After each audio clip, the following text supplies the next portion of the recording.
ಸರ್ಕಾರ ಅಸ್ಥಿರಕ್ಕೆ ಯತ್ನ, ಬಿಜೆಪಿಯ ಪ್ಲಾನ್ ಬಿ ರೆಡಿ ಆಗಿದೆ. ಮೈತ್ರಿ ನಾಯಕರಲ್ಲಿ ಆತಂಕ.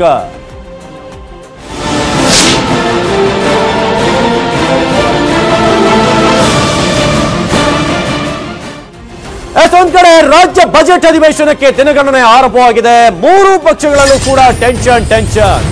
ಬಜೆಟ್ ಮಂಡಿಸ್ತಾರ ಕುಮಾರಸ್ವಾಮಿ ಇಲ್ವಾ ಅನ್ನೋದು ಈಗ ಪ್ರಶ್ನೆ.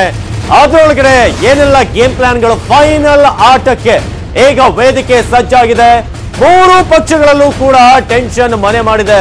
ಒಂದ್ ಕಡೆ ಕುಮಾರಸ್ವಾಮಿ ಅವರು ಬಜೆಟ್ ಅನ್ನ ಮಂಡಿಸ್ತಾರೋ ಇಲ್ವೋ ಅನ್ನೋದೇ ಪ್ರಶ್ನೆ ಆಗಿದೆ. ಯಾಕಂದ್ರೆ ಅಂತ ಗೇಮ್ ಪ್ಲಾನ್ಗಳು ಬ್ಯಾಕ್ ಗ್ರೌಂಡ್ ನಲ್ಲಿ ಆಗ್ತಿರೋದು. ಯಶಸ್ವಿ ಅಧಿವೇಶನಕ್ಕೆ ಮೈತ್ರಿಯ ಕಸರ ಆಗ್ತಾ ಇದೆ.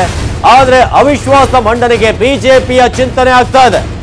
ಆ ರೀತಿಯಾಗಿ ರಾಜ್ಯ ರಾಜಕಾರಣದಲ್ಲಿ ಎಕ್ಸ್ಕ್ಲೂಸಿವ್ ಆಗಿ ಏನಾಗ್ತಿದೆ ಅನ್ನೋದು ಸುದ್ದಿಯನ್ನ ನ್ಯೂಸ್ 18 ನಿಮ್ಮ ಮುಂದೆ ಇಡ್ತಾ ಇದೆ. ಯಶಸ್ವಿ ಅಧಿವೇಶನಕ್ಕೆ ಮೈತ್ರಿಯ ಕಸರತ್ತಿದ್ರೆ, ಇನ್ನೊಂದು ಕಡೆ ಬಿಜೆಪಿ ಯಾವುದೇ ಕಾರಣಕ್ಕೂ ಅಧಿವೇಶನ ಆಗೋದಕ್ಕೆ ಬಿಡಬಾರದು. ಅವಿಶ್ವಾಸ ಮಂಡನೆಗೆ ಬಿಜೆಪಿಯ ಪ್ಲಾನಿಂಗ್ ಆಗ್ತಿದೆ. ರಾಜ್ಯ ರಾಜಕೀಯದ ಎಕ್ಸ್ಕ್ಲೂಸಿವ್ ಸುದ್ದಿಯನ್ನ ನಿಮ್ಗೆ ನೀಡ್ತಾ ಇರೋದು. ಅಧಿವೇಶನ ಮಾಡೋದಕ್ಕೆ ಬಿಡ್ಲೇಬಾರದು ಅಂತ ಬಿಜೆಪಿಯ ಪ್ಲಾನಿಂಗ್ ಆಗ್ತಿದೆ. ಅತೃಪ್ತ ಶಾಸಕರ ಕೈಲಿ ರಾಜೀನಾಮೆ ಕೊಡಿಸೋದು ರಾಜ್ಯಪಾಲರ ಮುಂದೆ. ಅದಾದ ನಂತರ ಒಂದೊಂದೇ ವಿಕೆಟ್ ಗಳನ್ನ ಬೀಳಿಸ್ತಾ ಹೋಗೋದು ಬಿಜೆಪಿಯ ಮಾಸ್ಟರ್ ಪ್ಲಾನ್.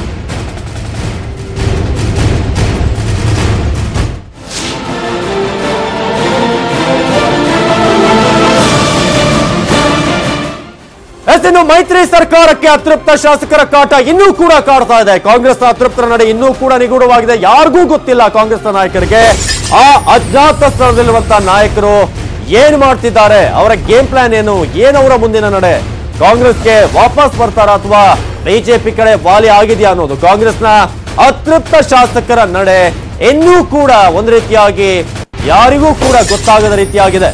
ಗೋಕಾಕ್ ಶಾಸಕರ ನೇತೃತ್ವದಲ್ಲಿರುವಂತಹ ಶಾಸಕರೀಗ ಎಷ್ಟೇ ನೋಟಿಸ್ ಕೊಡಿ, ಎಷ್ಟೇ ಇನ್ವಿಟೇಷನ್ ಕೊಡಿ, ಯಾವುದಕ್ಕೂ ಕೂಡ ಕ್ಯಾರ್ ಮಾಡ್ತಾನೆ ಇಲ್ಲ. ಇನ್ನು ಕಾಂಗ್ರೆಸ್ ನಲ್ಲಿ ಕೇವಲ 4 ಜನ ಮಾತ್ರ ಅಲ್ಲ, ಡಜನ್ ಶಾಸಕರು ಈಗ ಒಂದ್ ರೀತಿಯಾಗಿ ಆ ಒಂದು ಡೇಂಜರ್ ಝೋನ್ ನಲ್ಲಿ, ರೆಡ್ ಝೋನ್ ನಲ್ಲಿ ಇದ್ದಾರೆ ಅಂತ ಹೇಳಲಾಗ್ತಿದೆ. ಆ ಶಾಸಕರು ಏನಾದ್ರೂ ಈಗಾಗಲೇ ನಾಟ್ ರೀಚಬಲ್ ಆಗಿದ್ದಾರೆ. ಒಂದು ವೇಳೆ ಅವರೆಲ್ಲರೂ ರಾಜೀನಾಮೆ ಕೊಟ್ಟರೆ ಅದು ಕಾಂಗ್ರೆಸ್ ನಾಯಕರ ಒಂದು ದೊಡ್ಡ ಕಂಟಕ ಆಗುತ್ತೆ. ನಾಯಕರಿಗೆ ಅವರ ಸಂಪರ್ಕಕ್ಕೂ ಕೂಡ ಇವ್ರು ಸಿಗ್ತಾ ಇಲ್ಲ. ಅಧಿವೇಶನಕ್ಕೆ ಬರುವಂತೆ ವಿಪ್ ಅನ್ನ ಜಾರಿ ಮಾಡುವಂತ ಎಲ್ಲಾ ಸಾಧ್ಯತೆ ಇದೆ. 12 ಜನರಿಗೂ ಕೂಡ ಶಾಸಕರ ಸಂಪರ್ಕಕ್ಕೆ ಮಾಜಿ ಸಿಎಂ ಟ್ರಬಲ್ ಶೂಟರ್ ಸಿದ್ದರಾಮಯ್ಯನವರು ಶತ ಪ್ರಯತ್ನವನ್ನ ಮಾಡ್ತಾ ಇದ್ದಾರೆ. ಆದ್ರೆ ಏನೇ ಮಾಡಿದ್ರೂ ಕೂಡ ಇವರು ಜಗ್ತಾ ಇಲ್ಲ.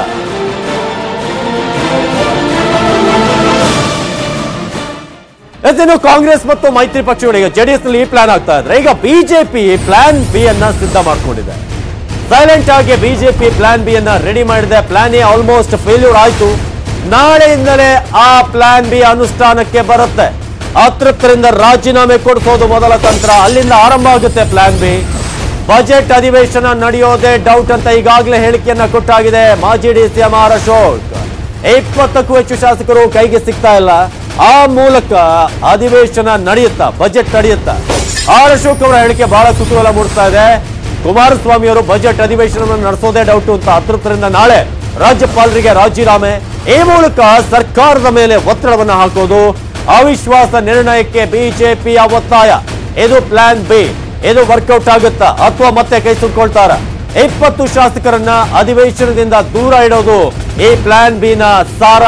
ಅದರೊಳಗಿರುವಂತದ್ದು ಈಗ ಈ ಮೂಲಕ ಸರ್ಕಾರವನ್ನ ಒತ್ತಡಕ್ಕೆ ಸಿಲುಕಿಸೋದು, ಆ ಮೂಲಕ ಸರ್ಕಾರವನ್ನ ಅಸ್ಥಿರಗೊಳಿಸೋದು ಬಿಜೆಪಿಯ ಇನ್ಸೈಡ್ ಪ್ಲಾನ್ ಅಂತ ನ್ಯೂಸ್ 18ಗೆ ಲಭ್ಯವಾಗಿದೆ.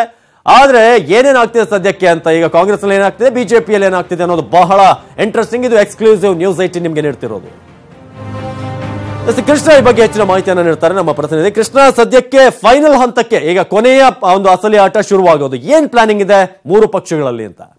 ಅವಿನಾಶ್, ಮುಖ್ಯವಾಗಿ ಆಪರೇಷನ್ ಕಮಲ ಮುಖ್ಯವಾಗಿ ಏನು ಕೊನೆ ಹಂತಕ್ಕೆ ಬಂದು ತಲುಪಿರುವಂತದ್ದು. ಮುಖ್ಯವಾಗಿ ಒಂದ್ ಕಡೆ ಬಿಜೆಪಿ ಆಪರೇಷನ್ ಕಮಲ ಏನು ಸಿಲುಕಿಕೊಂಡಿದ್ದಾರೆ. ಪ್ರಮುಖವಾಗಿ ಕಾಂಗ್ರೆಸ್ನ ಸುಮಾರು 10ಕ್ಕೂ ಹೆಚ್ಚು ಜನ ಶಾಸಕರು ಅನ್ನುವಂಥದ್ದು ಇದೀಗ ರಾಜ್ಯ ಬಿಜೆಪಿಯಲ್ಲಿ ಹೇಳಲಾಗ್ತಾ ಇದೆ. ಹೀಗಾಗಿ ಆ ಒಂದು ಶಾಸಕರನ್ನ ಇದೀಗ ರಾಜೀನಾಮೆ ಕೊಡಿಸೋದ್ರ ಮೂಲಕವಾಗಿ ಆಪರೇಷನ್ ಮಾಡುವಂತದ್ದು, ಜೊತೆಗೆ ಸರ್ಕಾರವನ್ನ ಉಳಿಸುವಂತ ಒಂದು ಕೆಲಸವನ್ನ ಮಾಡುವಂತದ್ದು. ಈ ಒಂದು ವಿಚಾರವಾಗಿ ಈಗ ಬಹಳಷ್ಟು ಚರ್ಚೆ ಆಗ್ತಾ ಇದೆ. ಇನ್ನು ಮತ್ತೊಂದ್ ಕಡೆ ಈಗಾಗಲೇ ಮಾಜಿ ಡಿಸಿಎಂ ಆರ್ ಅಶೋಕ್ ಅವರು ಕೂಡ ಹೇಳಿರುವಂತದ್ದು, ಕುಮಾರಸ್ವಾಮಿ ಅವರು ಬಜೆಟ್ ಮಂಡಿಸ್ತಾರಾ ಇಲ್ವಾ ಅನ್ನುವ ಅನ್ನುವಂತ ಅನುಮಾನ ಕಾಡ್ತಾ ಇದೆ ಅನ್ನುವಂಥದ್ದು. ಇನ್ನು ಮತ್ತೊಂದ್ ಕಡೆ ಕಳೆದ 2 ದಿನಗಳ ಹಿಂದೆನೆ ಯಡಿಯೂರಪ್ಪನವರು ಕೂಡ ಒಂದು ಮಾತನ್ನ ಹೇಳಿದ್ರು, ರಾಜಕೀಯದಲ್ಲಿ ಏರ್ಪೇರುಗಳಾಗ್ತಾ ಇದೆ, ಈಗ ಅತೃಪ್ತ ಶಾಸಕರು ಕಾಂಗ್ರೆಸ್ನಲ್ಲಿ ಇರ್ತಕ್ಕಂಥ ಶಾಸಕರೇ ಇದೀಗ ಬೀದಿಗೆ ಬಂದಿದ್ದಾರೆ, ಹೀಗಾಗಿ ಇದರ ಪರಿಣಾಮ ಏನ್ ಬೇಕಾದ್ರೂ ಆಗ್ಬೋದು ಅನ್ನುವಂತ ಒಂದು ಮಾತನ್ನ ಹೇಳಿದ್ದಾರೆ. ಹೀಗಾಗಿ ಇವೆಲ್ಲ ನಾಯಕರುಗಳ ಮಾತುಗಳನ್ನ ಗಮನಿಸ್ತಾ ಇದ್ರೆ ಎಲ್ಲೋ ಒಂದ್ ಕಡೆ ಆಪರೇಷನ್ ಕಮಲ ತೆರೆಮರೆಯಲ್ಲಿ ನಡೀತಾ ಇದೆಯಾ ಅಥವಾ ಅತೃಪ್ತ ಶಾಸಕರು ಏನಾದ್ರೂ ರಾಜೀನಾಮೆ ಕೊಡ್ತಾರಾ ಅನ್ನುವಂಥದ್ದು ಸದ್ಯಕ್ಕೆ ಸಾಕಷ್ಟು ಚರ್ಚೆ ಆಗ್ತಾ ಇದೆ.